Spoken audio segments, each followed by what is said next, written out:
Shalom. I'd like to give all praises to Yahweh, Bahashem Yahushai, and double honors to the apostles and elders of GMS that taught us His word. I just want to do a video on, the second coming, Yahushai's second coming, and how, his brightness of his coming, because he's coming with lots of power and fire, with those chariots. It's going to be a very bright day, in the midst of World War III, because, so many of them chariots are going to fill the skies. The scriptures say that every eye shall see him with all his glory and his power in them chariots.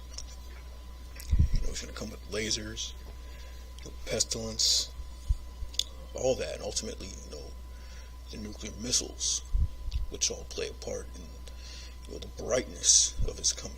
It's going to be a spectacular, second coming. And, as Israelites, we're going to need that, because that's the only way that we can be, liberated from this captivity, this mental state, this mental captivity, America, because we have no power in our hands, man. We have no power at all in our might. The Lord likened us unto a worm, an insect with no defenses. That's how small and low we are. So we need the angels. We need Yahushua to come and save us, save the elect. The elect men, so that they can, rebuild the nation. But how is that, liberation going to come? It's going to come through those chariots. The brightness of his coming, man. The clouds, the skies are filled with chariots, man. I try to picture that, man. It's going to be a great, scary day. But ultimately, it's going to be, your redemption is near. Look up, as the scriptures say. That's why the scripture says to look up and look at them chariots, man. Because that's how the elect is going to get out of here. Get beamed up in those chariots, those vehicles that the angels get around in. First scripture I want to get is Habakkuk chapter 3 verse 3. The Most High came from Teman, and the Holy One from Mount Paran, Salah. His glory covers the heavens, and the earth is full of his praise. Yeah, his glory covers the heavens, man. Every eye shall see him. The glory, them chariots are going to fill up them skies when he comes back. And his brightness was as the light. Some chariots are bright, they emit a lot of light, like glow that they have, especially at night. He had horns coming out of his hand, and there was the hiding of his power. Yeah, the horns represent power coming out of his hand, that power that the chariot's going to have, lasers, fire that's going to shoot forth from them and destroy, Esau's air force. Before him went the pestilence, and burning coals went forth at his feet. He stood and measured the earth, and beheld, and drove asunder the nations, and that everlasting mountains were scattered. The perpetual hills did bow. His ways are everlasting. Yes, the Lord's going to come back conquering and to conquer. He's going to take down these other nations. He says, and drove asunder the nations, and the everlasting mountains were scattered. So some scriptures, the word mountains, is symbolic for different governments, different people, different nations. It says the everlasting mountains were scattered, and perpetual hills did bow. Yeah, people are going to bow down to Yahushua and the elect, these other nations. His ways are everlasting. Yeah, the ways of Israel, man, the law, statute, commandments. That's truly what's going to be everlasting, in the kingdom, man. These other nations are going to have to adapt to our ways, to learn our tradition, our customs, man, our law.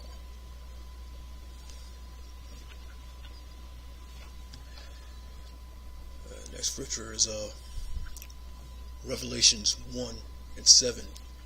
Behold, he cometh with clouds, and every eye shall see him. Yeah, every eye is going to see the Lord. How? Because the sky is going to be filled with the chariots. But Yahushua being on the big chariot. You know, the biggest chariot. You know, the scriptures have likened the chariots unto mountains. You know, because they're so big. It says, behold, he cometh with clouds, and every eye shall see him, and they also which pierced him, and all kindreds of the earth shall wail because of him. Yeah, they also which pierced him. That goes into the reincarnation, because those two centurions and the Roman soldiers that nailed Yahushua to the cross, they're back here today as well, and the Lord's coming for them personally. He says, every eye, behold, he cometh with clouds. The clouds are talking about the chariots.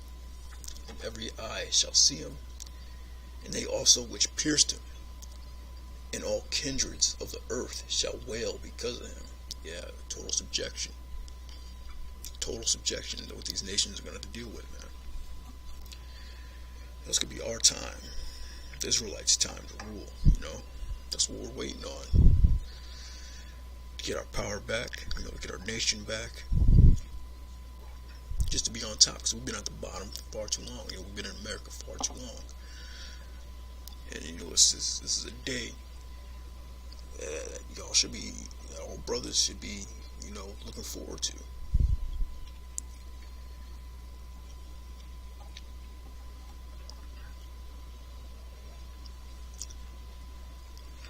The next scripture,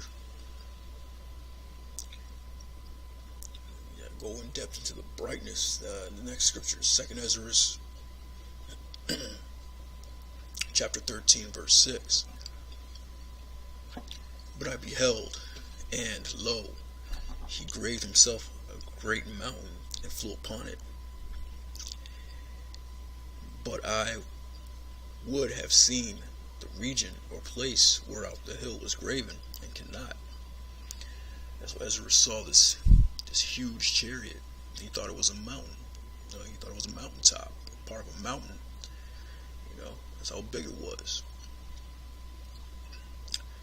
And after this I beheld, and lo, all they which were gathered together to subdue him were so afraid, yet durst fight. All these other nations, these NATO, EU nations are going to come together, fight Yahushua to take him down. They're going to be afraid, but the Most High is going to put in their spirit to fight. And lo, as he saw the violence of the multitude that came, he neither lifted up his hand, nor held sword, nor any instrument of war. But only I saw he that sent out of his mouth, as it had been a blast of fire,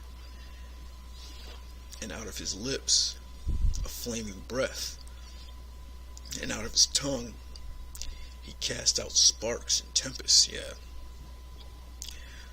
that fire that's going to come from them ships, and lasers are going to shoot out, out of his mouth, which is the chariot.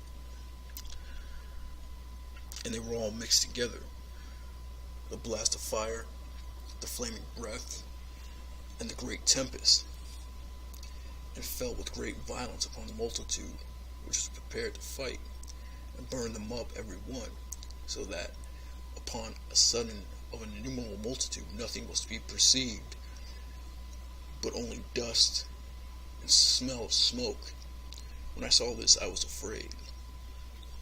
Yeah, the blast of fire, the flaming breath, the great tempest, going to be very bright, man. That's the brightness of his coming, man. He said he sent out of his mouth. It's like we read in Habakkuk. Where is it? The horns coming out of his hand, His mouth, hand, the same thing, symbolic for them chariots.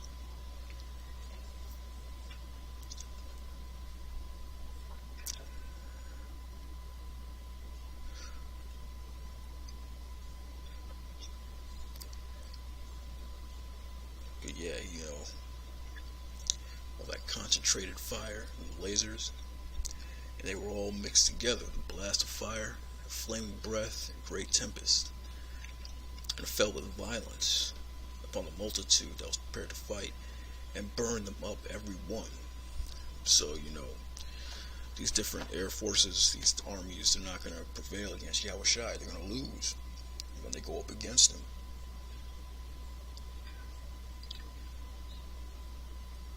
So that upon a sudden of an innumerable multitude, nothing was to be perceived, but only dust and smell of smoke. So it's going to totally obliterate, all these different air forces, the French Air Force, Canadian Air Force, American Air Force, British, they're all going to go up there just like in that movie Independence Day. They're going to try to fight the Lord, but he's going to bring that brightness, he's going to bring that fire. Yeah, the brightness of his coming, man, that's what we're all looking forward to. So, with that, Shalom.